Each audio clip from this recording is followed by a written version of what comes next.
Welcome to the Containment Zone. Some anomalies are dangerous, some are uncontainable. And then there is SCP-2317-, anomaly so severe, so absolute, that the Foundation spent years disguising its own documentation. As fiction, it was originally labeled as a harmless dimensional curiosity, a locked door in a concrete room, a false world behind it, empty and featureless. Just a curiosity. A dry, dead world. A minor breach of physics. That's what the record said. But it was all a lie. Because behind that door isn't nothing. Behind it is a prison. And inside the prison, chained in silence, is something the Foundation doesn't know how to classify. Because there is no class for what lives at the end of time. They call it the Devourer of Worlds, a being of such scale and hunger that its awakening would not start a war. It would end the concept of reality. SCP-2317 is not just an anomaly. It is a countdown, a door, a lock, a ritual, and every day the lock weakens, and the rituals fail. The anomaly now known as SCP-2317 was discovered in 1953 beneath a collapsed salt flat outside of Klaipėda, Lithuania. A research team investigating seismic irregularities in the region stumbled upon a forgotten structure buried in a bed of crystallized sediment.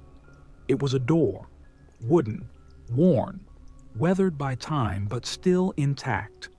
No hinges, no frame, just a door, standing upright in an empty room of reinforced basalt, as if it had been waiting for someone to notice it again. Initial assessments labeled it an abandoned ritual site, likely pre-Christian, possibly Baltic pagan or Proto-Sumerian. The inscriptions on the floor and walls couldn't be matched to any known script. When the door was opened, there was no transition. No mechanical movement, no sound, just a shift. The world on the other side was not Earth. It was dry, salted, desolate.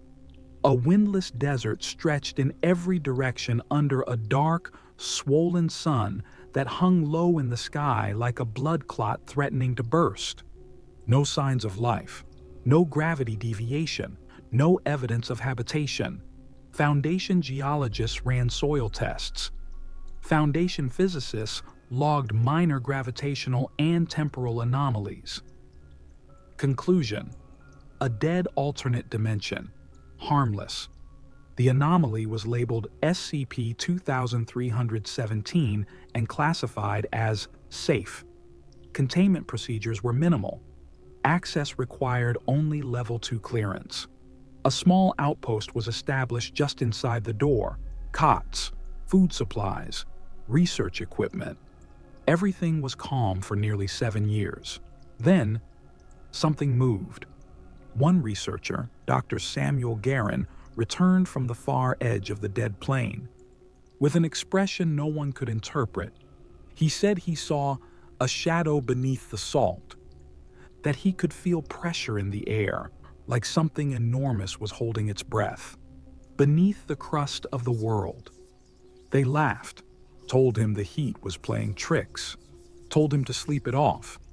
That night, he carved 6 words into the wall of the outpost. "The chains are rusting. I heard it breathe." Then he walked into the horizon and didn't come back.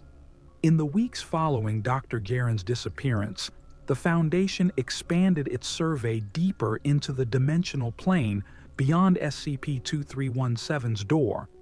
The terrain was unchanging, flat, salted, lifeless. But as the team pushed further, the horizon began to bend, not physically, but optically, like the dimension itself was resisting being seen. Roughly 112 kilometers out, they found it. Not a structure, not a body, a hole in the ground. Wide, perfectly circular, etched into the salt like the mouth of something that had waited too long. Descending into the pit required specialized equipment, radiation gear, seismic harnesses, constant vocal contact. 2 agents went down. Only one came back.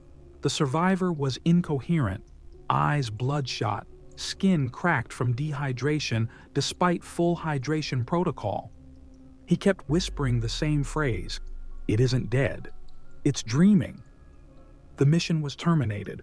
All further exploration ceased. But the recovered sensor logs told the story.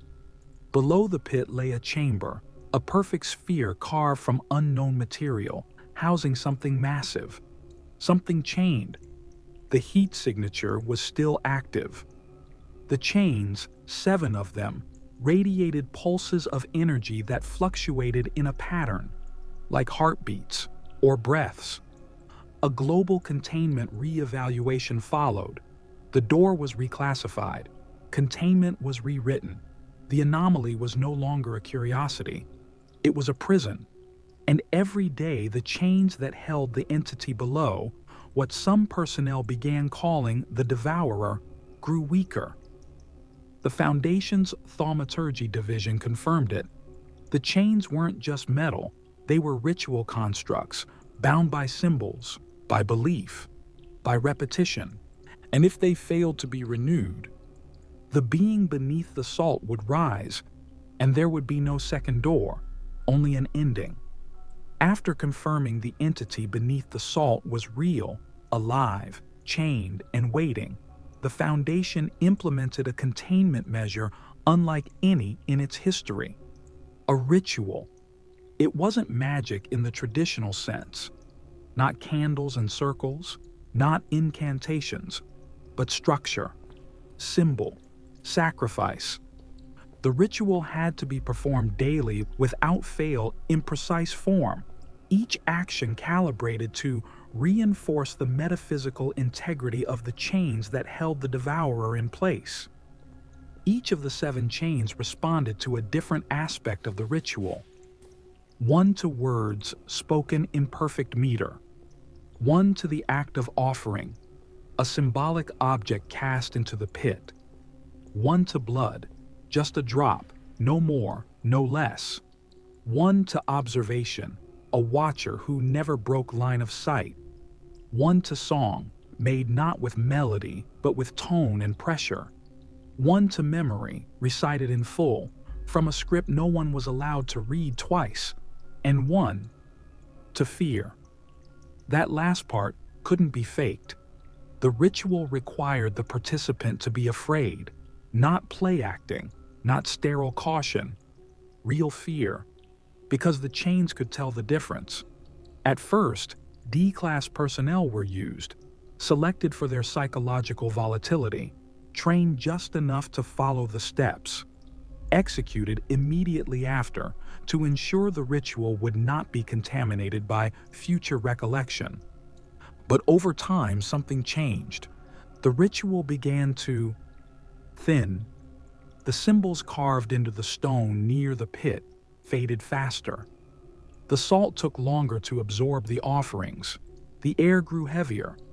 One day, the fear chain did not respond. The Foundation rotated personnel, rewrote scripts, adjusted psychological stimulus. But it wasn't enough. The truth became undeniable. The ritual was failing, not from misuse, but from entropy.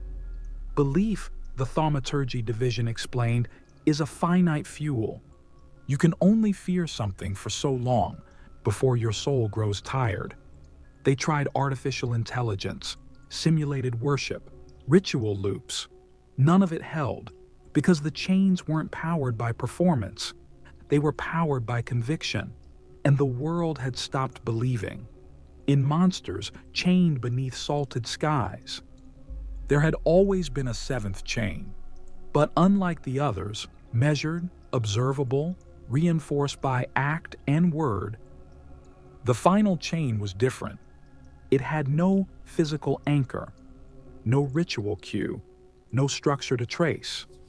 Only one requirement: a single dream, repeated, night after night. By the same dreamer, it came without invitation. The Foundation only discovered it after a D-class assigned to the ritual woke screaming during a sleep cycle and described a landscape he had never seen, a sky of frozen glass, salt fields stretching beyond the curve of reason, and 7 black spires melting into a distant horizon. At the center stood a shape, towering, man-shaped, wearing a crown made of dying suns. The dream repeated, night after night, each time clearer.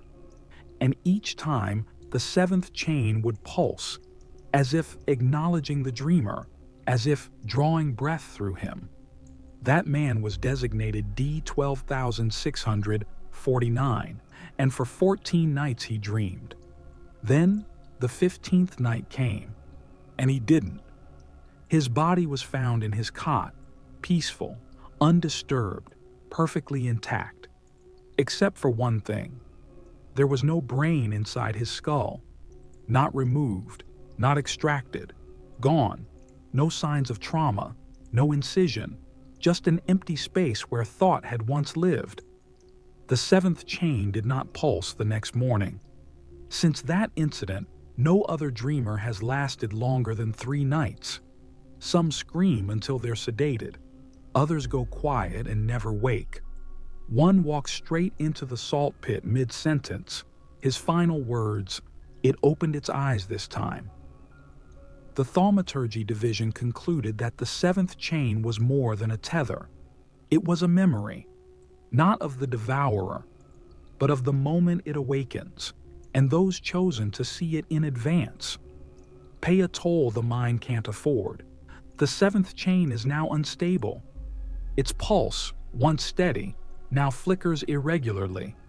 There are nights when it vanishes completely, and when it does, the entire dimension hums, low, hungry, as if something is shifting beneath the salt again.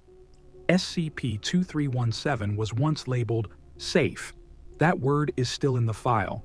It's a lie, a placeholder meant to buy time, not from the devourer, but from panic. Because SCP-2317 is not just dangerous. It is uncontainable. There is no site in the world that could hold what waits beyond the door. No wall thick enough, no force strong enough, no chain long enough. But that truth, the real one, is buried. Official documents list it as a low-threat dimensional anomaly, access denied, hazard minimal.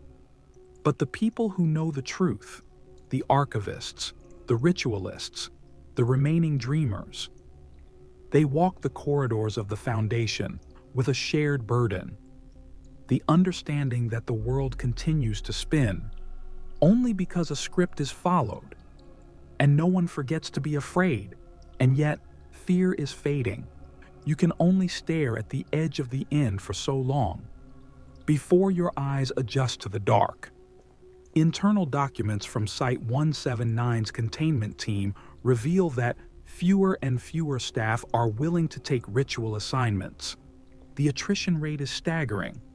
Psych evaluations show emotional fatigue, cognitive dissonance, and an unspoken belief. If the chains are going to break, what difference do we make? To combat this, the Foundation began to lie more boldly. They rewrote the SCP entry, made it absurd, ridiculous, a parody of itself. The theory was elegant. If no one believes it's real, maybe the devourer won't either. If the narrative loses coherence, the entity's containment, dependent on belief and identity, might fray. Just enough to stall it. But behind the joke is truth, and the truth is this. 6 of the 7 chains are already broken. Not metaphorically, not conceptually. Broken, and the 7th. The one that lives in the minds of dreamers, in the heartbeats of those who still believe in monsters. That one flickers, every day. And when it goes silent for good, the door will no longer lead to a salted plain. It will lead to everywhere. SCP-2317 still stands. The door remains locked, the salt remains dry, but the silence has changed. It no longer feels like peace. It feels like something holding its breath. Because behind that door, beneath that horizon, is a creature that has already seen the end. And it is waiting for us to remember how small we are.